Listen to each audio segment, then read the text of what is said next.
Assalamualaikum warahmatullahi wabarakatuh. Di video kali ini saya akan menjelaskan tentang name service dalam sistem distribusi. Langsung aja. Ini pengenalan name service.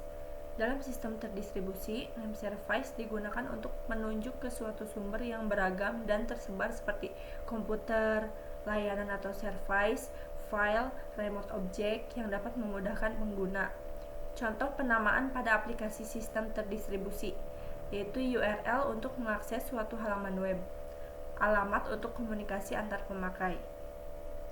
Selain itu, name service juga merupakan layanan penamaan yang berfungsi untuk menyimpan naming konteks, yakni kumpulan binding nama dengan objek.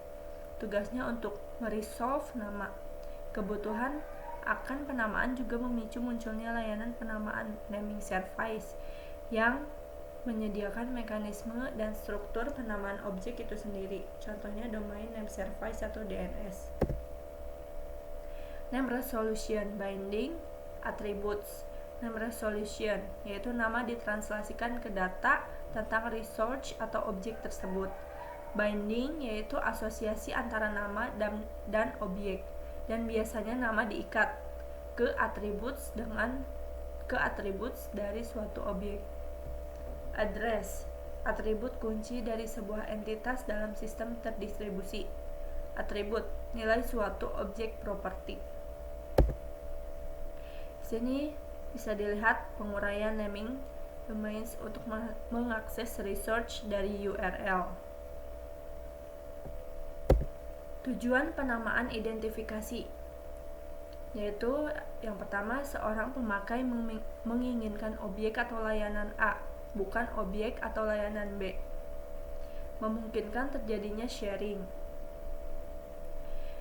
Terus, lebih dari satu pemakai dapat mengidentifikasikan resource dengan nama yang sesuai, atau tidak harus nama yang sama. Selanjutnya, memungkinkan location independence. Perubahan lokasi tidak menuntut perubahan nama, asalkan lokasi tidak menjadi bagian dari nama resource tersebut. Selanjutnya, memberikan kemampuan keamanan atau security. Jika sebuah nama dipilih secara acak dari himpunan besar integer, maka nama tersebut hanya bisa diketahui dari legitimate source, bukan dari menebak. Jadi jika seseorang mengetahui nama objek tersebut, maka dia memang diberitahu karena sulit sekali menebak nama tersebut. Terus jenis-jenis nama nih, ada usernames, yaitu dibuat oleh pemakai atau user, terus merujuk pada suatu objek atau layanan, terdiri dari strings of characters. Ini contohnya.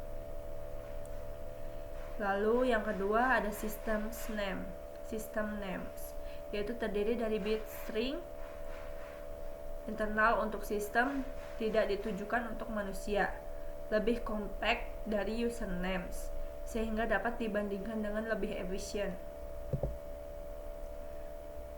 Ada struktur nama, primitive atau flat names. Tanpa struktur internal, hanya string of bits, digunakan untuk perbandingan dengan with lain, tidak membawa informasi lain.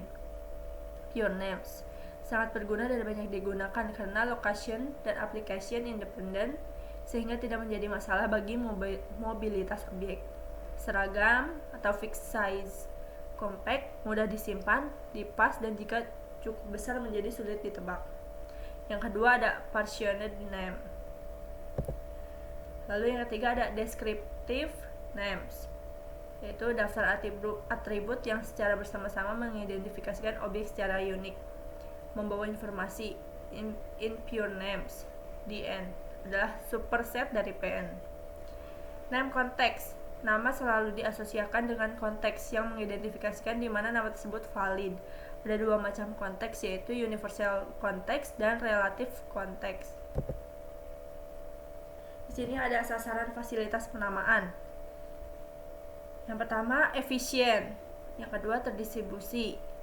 Yang ketiga, tampak seperti global space. Yang keempat, mendukung pemetaan. 1. many antara nama objek untuk memungkinkan multicast.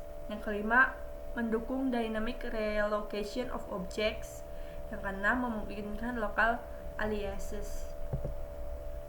Name list terdiri dari dua komponen, yaitu name agents dan name servers. Beberapa bentuk name list. Name list tersentralisasi adalah name list yang berada pada satu mesin. Kelebihannya, layanan cukup dilakukan dengan melihat name list. Waktu yang dibutuhkan antara registrasi objek dan saat objek tersebut dapat diakses sangat singkat. Mudah untuk diperoleh dapat daftar objek aktif. Dan kekurangannya, jika node crash, terjadilah malapetaka. Yang kedua, kemacetan. Ini name list terreplikasi penuh. Digunakan untuk mengatasi kekurangan name list tersentralisasi. Masalahnya di write dan read. Solusinya, sebuah name server dipilih sebagai master dan selalu merefleksikan secara akurat state of the world. Name servers lainnya bertindak sebagai pemberi petunjuk hind yang belum tentu benar. Propagasi informasi antara master dan replika dilakukan saat sepi. Dan ini ada kelebihan dan kekurangannya. Tidak perlu kelebihannya, satu saja nih. Saya sebutkan, tidak perlu suatu central name server di mana seluruh station tergantung pada name server tersebut. Dan kekurangannya, menggunakan lebih banyak memori. Ada name list terreplikasi sebagian. Nah, sebagian name list disimpan dalam cache setiap mesin dan lain sebagainya. Dan servers and navigation. Di sini memiliki arti petunjuk pengaksesan nama data dari lebih dari satu name server untuk menyelesaikan suatu pemetaan nama, resolve a name, yaitu yang di dalamnya terdapat 3 metode. Ada iterative navigation, transitive navigation, terus non-recursive and recursive self-controlled navigation. Di sini selanjutnya terakhir ada domain name system. Merupakan sebuah name service sebagai standar penamaan pada internet. Database DNS diterapkan dengan sistem partitioning yang terbagi-bagi dalam suatu zone berdasar domainnya dan letak geografis. Top level organizational domain, biasa disebut generic domains, yang digunakan saat ini antara lain ada COM, organisasi komersial, institusi pendidikan, institusi pemerintahan, organisasi militer, NEP, ORG, INT, US, UK, dan ID. Cukup sekian penjelasan singkat saya. Mohon maaf jika banyak kekurangan. Wassalamualaikum warahmatullahi wabarakatuh.